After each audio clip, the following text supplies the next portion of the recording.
Voyons maintenant les projectiles qui sont lancés horizontalement. Dans l'exemple suivant, deux billes sont lâchées au même moment. Une bille sera lâchée directement vers le bas. La deuxième sera lancée sur le côté. Donc, elle sera projetée sur le côté, mais avec aucun élan vertical. On la lance simplement horizontalement. On ne donne pas d'élan vers le haut, pas d'élan vers le bas, un élan seulement horizontal. Laquelle des deux billes va arriver sur le sol en premier? La bille qui tombe directement vers le bas ou la bille qu'on lance sur le côté? On voit que les deux billes arrivent au sol en même temps. Ceci nous montre premièrement que les deux directions sont indépendantes. Puisque l'élan de la deuxième bille était seulement horizontal avec aucune composante verticale, ça n'influence pas le mouvement vertical de l'objet. Donc, on voit qu'à tous les mêmes moments, les deux billes sont toujours à la même hauteur verticale. Puisque les deux billes ont le même déplacement vertical, ont la même accélération verticale de moins 9,8 et ont la même vitesse initiale en Y. Cette bille est échappée, donc sa vitesse initiale en Y est de 0. Et la deuxième bille ici a aussi une vitesse initiale en Y de 0, puisque sa vitesse initiale est seulement en X avec aucune composante verticale. Donc, comme les deux billes ont toutes les mêmes composantes verticales de déplacement, de vitesse initiale et d'accélération, c'est pourquoi les deux billes arrivent en bas au même moment. Voici maintenant un exemple de projectile lancé horizontalement. C'est à la page 6 dans vos notes de cours. Une balle est frappée horizontalement à une vitesse de 108 km/h d'une hauteur de 100 cm. Tout d'abord, comme tous les problèmes de projectiles, il faut changer la vitesse de km/h à mètres secondes. Donc 108 km/h, c'est 108 000 mètres par 3600 secondes.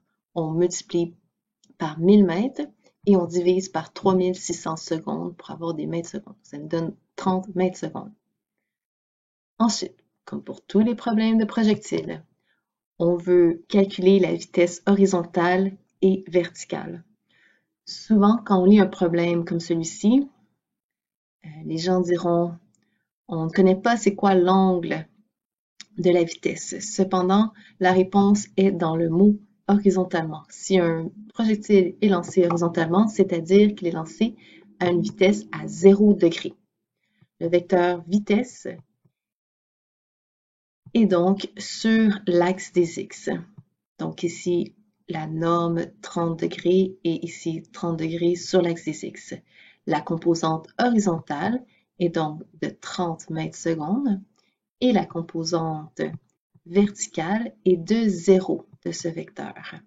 Donc ici, le Vx sera de 30 mètres secondes. On sait que cette vitesse en X sera constante et la vitesse en Y de 0 est seulement la vitesse initiale.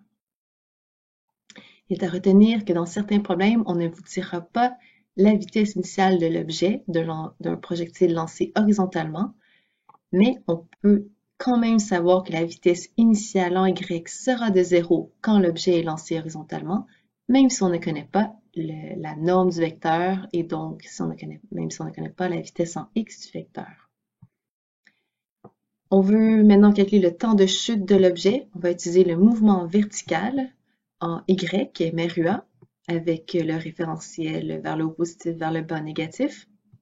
On cherche le delta T.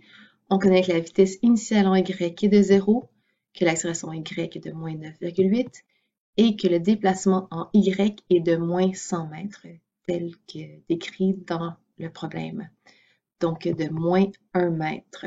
Ici, moins, puisque le déplacement de l'objet en Y est vers le bas. L'objet descend 1 mètre.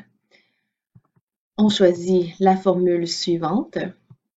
On recopie la formule telle quelle.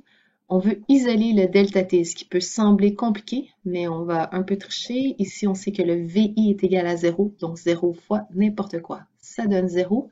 On peut se débarrasser de ce terme. Il nous reste donc simplement delta égale 1/2 A fois delta t au carré. On isole le delta t, on remplace les informations et on calcule la réponse. On va garder cette réponse pour le prochain problème. On veut calculer aussi la portée de la balle, donc la portée, comment loin la balle va se rendre.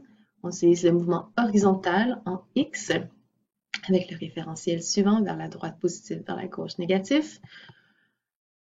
Comme le mouvement MRU n'a qu'une seule équation, on peut commencer au contraire d'écrire les différentes variables, puisque en MRUA, il y a plusieurs équations, on écrit les variables d'abord pour choisir l'équation, mais en X, en MRU, il y a une seule équation, donc on peut s'aider avec l'équation d'abord pour comprendre quelle variable on a besoin. Donc on cherche le delta Rx, le déplacement en X, la portée. On connaît la vitesse en X qui est de 30 mètres secondes et on vient de calculer le delta T. Le temps doit être déjà calculé pour pouvoir calculer la portée. On isole la variable qu'on cherche, delta R, on remplace les informations et on calcule la réponse. On retourne à la page 4 pour faire un résumé de ce qui se passe quand les projectiles sont lancés horizontalement. On avait déjà fait qu'est-ce qui se passe quand les projectiles sont lancés obliquement. Il faut calculer la composante X et Y. Quand les projectiles sont lancés horizontalement, il faut se rappeler que ça veut dire que l'angle est de 0 degré pour la vitesse. Donc ici, on a notre vecteur vitesse qui est sur le 0 degré. La composante X se calcule toujours avec la norme fois cos de l'angle, donc cette fois-ci cos de 0. Cos de 0 qui est égal à 1, ce qui veut dire donc la norme fois 1, ce qui nous donne la norme du vecteur. Ici, cette étape n'est pas obligatoire à la démarche, c'est simplement pour mieux expliquer que la composante X est égale à la norme totale du vecteur.